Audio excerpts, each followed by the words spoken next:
consejos y algunas claves de cara a esta época de impuestos que tenemos por delante, ¿no? Algunos consejos administrativos que a todos nos vienen bien y lo que hemos hablado muchas veces, pues al final lo más importante, ponerse en manos de profesionales. Y por eso nosotros aquí desde 8 Magazine Soria tenemos en nuestro equipo y tenemos con nosotros a Abaco Asesores Loruse Consultores, donde hoy vamos a hablar sobre todo esto. Hasta allí se ha acercado nuestra compañera Ana María Barbero y estas son algunas de las claves que nos dan. Nos hemos acercado hasta Abaco Asesores y Loruse Consultores para hablar del impuesto de la renta sobre las personas físicas y para ello me encuentro con Laura López. ¿Qué tal? Hola, buenas tardes. Encantada de recibiros. Bueno, son bastantes las novedades que se incluyen en esta declaración de la renta, entonces, bueno, cuéntanos algunas de estas novedades que se están incluyendo. Sí. Bueno, hoy venimos a hablar, como bien dices, del impuesto que grava las rentas que percibimos las personas físicas. Y este año, como novedad, y punto que nos afecta a muchas de las personas que estamos obligadas a hacer la declaración de la renta, es el tema de los ERTEs, los expedientes de regulación de empleo. Vale. ¿Qué podemos decir al respecto? Ahora, bueno, en los últimos días es muy habitual que lleguen personas que con intención de que ya les hagamos su declaración de la renta y que llegan preocupadas, preguntando que por qué este año les sale tanto a pagar, por qué otros años no les ha ocurrido lo mismo, que si este año tienen la obligación de hacer la declaración de la renta cuando otros años no la tenían, que por qué. Entonces, bueno, si sirve hoy un poquito de modo de explicación para que todo el que nos esté escuchando lo entienda, el motivo es el siguiente. Primero, aquellos que no tenían obligación antes de hacer declaración de la renta porque tenían un único pagador y no ascendían a más de 22.000 euros sus rentas, ¿qué ocurre este año? Que si tienen dos pagadores, ese límite se reduce. Cuando el segundo pagador, sea el SEPE, que es el que ha estado pagando a todos aquellos afectados por el ERTE, haya pagado más de 1.500 euros a ese contribuyente. Entonces, claro, te baja el límite a 14.000 euros y eso conlleva que muchos tengan obligación y antes no la tuvieran. ¿Esto por qué ocurre así? ¿Y cuál es el motivo?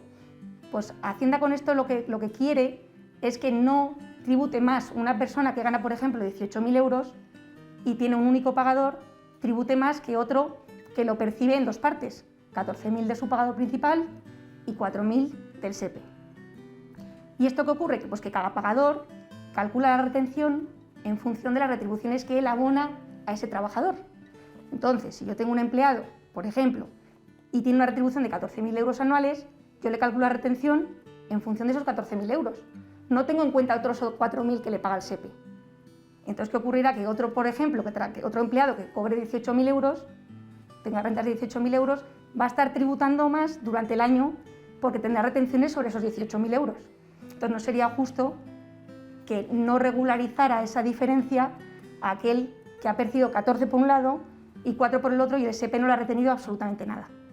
Ese motivo por el cual hay que hacer declaración de la renta cuando superamos los 14.000 euros, ¿vale?, con ese límite para este año. Por otro lado, aquellos que dicen, claro, si normalmente me sale a devolver o casi no pagaba nada y este año sí, pues volvemos a lo mismo. ¿Qué ocurre? Que si el SEPE no nos ha retenido nada sobre todas aquellas cuantías que hemos percibido durante el tiempo que hemos estado en ERTE, obviamente tenemos que regularizar esa situación, porque al final nuestro empleador ha retenido sobre lo que él nos ha retribuido, pero no el SEPE. Por lo cual, claro, hemos estado tributando por una parte, pero no por el 100%.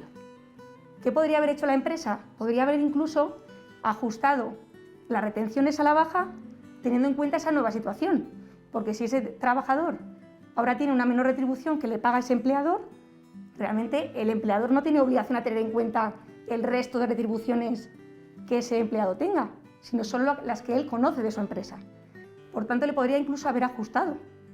¿Y qué hubiera pasado? Pues que hubiera tenido una mayor liquidez mes a mes, claro, porque al retenerle menos hubiera cobrado más, pero a la hora de hacer la declaración de la renta hay que pagar por la diferencia. Vale, bueno, pues cuéntanos un poco estas personas afectadas por los ERTEs que tienen que ingresar y no se lo esperaban, ¿cómo tienen que realizarlo? Claro, pues primero, consejo, que mucha gente se está precipitando y ya en cuanto empieza la campaña, corriendo a hacer la declaración. Es mejor esperar. ¿Y por qué digo esto? Porque el SEPE va pasando información de forma paulatina a la agencia tributaria, por lo cual es muy posible que en nuestro borrador haya una cuantía que no sea correcta todavía. Y esto ocurre en algunas personas que les han pagado por encima de lo que les correspondía. y que tengan que regularizar su situación. Ojo con esas personas porque a lo mejor en el borrador les aparece una cuantía mayor y van a tener que devolver una parte. Y entonces, ¿qué pasa? Que luego tienen que andar con que después de haber pagado su declaración de la renta, hacer después una solicitud de ingresos indebidos, que lleva un tiempo, el cobro, y les va a dilatar mucho más la situación. Y encima van a estar anticipando, porque van a tributar sobre algo que no les corresponde. Entonces, nuestro consejo, esperar, aunque cueste.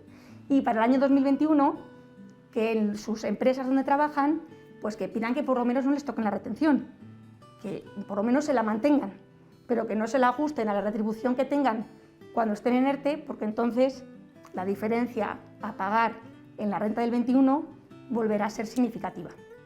Bueno, y fuera de los ERTEs, danos así algún consejo general para todos aquellos que nos están escuchando y que tienen que elaborar ahora la declaración del IRPF. Sí, vamos a ver, he tomado unas pequeñas notas porque todo no podemos abarcarlo, pero bueno. A ver, principales temas a tener en cuenta. Por ejemplo, aquellos autónomos que hayan tenido prestación, una prestación extraordinaria por inactividad, ¿vale? Por cese de la actividad, tienen que tener en cuenta que eso que perciban es un rendimiento del trabajo y no es un rendimiento de la actividad económica suya propia. ¿Qué conlleva esto? Que como el rendimiento del trabajo tienen una minoración de 2.000 euros, los primeros 2.000 euros que hayan percibido de esa prestación no van a tributar, ¿vale? Otra cosa a tener en cuenta. Ojo que en el año 2020 las bolsas se desplomaron y por tanto todo aquel que tenía acciones en bolsa, sobre todo durante el mes de febrero y marzo, se desplomó, hubo gente que vendió y tuvo pérdidas patrimoniales. Pues hay que tenerlo en cuenta porque si tenemos alguna ganancia durante el año 2020 podemos compensarlas, ¿vale? Que puede que no estén en el borrador y hay que tenerlas en cuenta. Y además, si no las podemos compensar en este año, tenemos 4 años para compensarlas, no nos olvidemos de eso. Y más temas a tener en cuenta también, planes de pensiones, que hay muchas novedades para el año 2021. No nos confundamos, que en el 2020 todavía rigen los mismos límites que existían antes, 8.000 euros en términos generales, ¿vale? Para que a nadie se le olvide, ¿vale? Y luego también el tema de los donativos, que este año se han ampliado las deducciones por donativos realizados. Bueno, pues son temas que yo creo que son de interés general y para que a nadie se nos olviden. Bueno, y en cuanto a las formas de pago, ¿hay que hacerlo todo de golpe o se puede hacer fraccionado? Sí. Este año, pues de forma excepcional, se han incluido alguna forma de pago diferente a otros años. Pero vamos a hablar primero de las medidas que son habituales y después de las excepcionales. Hay 3 formas. Primero, fraccionamiento, la de siempre. 60% en junio, 40% en noviembre. No tiene intereses ni recargos, ¿vale? Y no hay límite de 30.000 euros ni ningún límite establecido. Sea cual sea el importe a pagar, se puede fraccionar. Opción 2. Puedes periodificarlo, hasta en 12 mensualidades, pero eso ya con coste de un 3,75%, que es el interés de demora que se está pagando en este momento, y ahí si superas los 30.000 euros hay que pedir garantías, aportar garantías. Y opción 3, que es la excepcional para los casos de afectados por ERTES, ya sea para el contribuyente o porque en la unidad familiar, por ejemplo, se hace una declaración conjunta con su cónyuge, está afectado uno de los dos durante el 2020 por un expediente de regulación de empleo temporal, en ese caso tiene una opción también de fraccionar los pagos en 6 mensualidades. La primera se la cobran el 20 de julio y así sucesivamente, y ahí no tienen intereses, pero el límite 30.000 euros. Bueno, Laura, pues nos quedamos con estos consejos. Bueno, algunos. Y todo el mundo que tenga que hacer la declaración de la renta, pues que se acerque hasta Abaco Asesores Loruse Consultores, que Laura seguro que les da muchos más consejos sobre su declaración del IRPF. Gracias a vosotros por venir. Pues gracias por esas pequeñas claves, por esos consejos. Fundamental este año ponerse en manos de profesionales para esa declaración de la renta, porque pueden ser muchos los casos específicos que surjan y sobre todo las dudas, y que un pequeño error a veces, pues oye, puede jugarnos una mala pasada.